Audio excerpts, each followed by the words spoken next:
I have two questions for Dr. Budnitz based on the comments that you raised.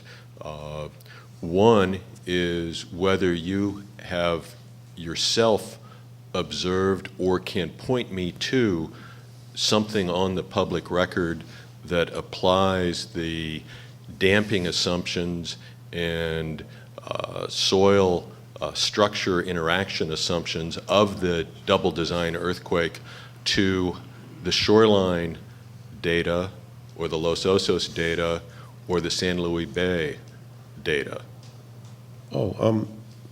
No, but there's a reason.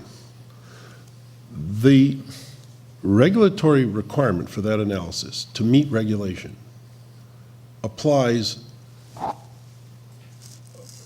assumptions that they force the analyst to make, which are not physical. They do not represent the actual physical reality of what happens, okay? And hence are not useful in understanding the actual behavior. They're to be used to meet a regulatory compliance rule, okay? As opposed to trying to understand the actual behavior. You know, we have this real anomaly, for example, of the double design earthquake is anchored at 0.4 G and the Hosri is at 0.75. But for some regulatory purposes, the double design controls, because the analysis forces them to triple certain things and the other one only to multiply it by 10%. And so it controls the regulatory analysis as opposed to controlling the behavior. Okay? So that said, I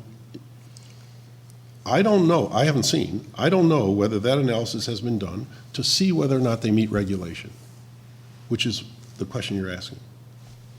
I don't know, I haven't seen it. I probably would have seen it, so I'm not going to say it doesn't exist, but I haven't seen it. But that would trouble me if I hadn't already convinced myself that whatever that is, that equipment's stronger than that.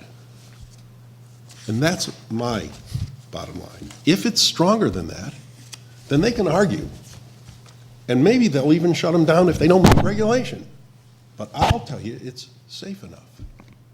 It's a really crucial distinction, okay? Between meeting regulation and whether it's strong enough. My second question was... And I haven't seen that. I don't know.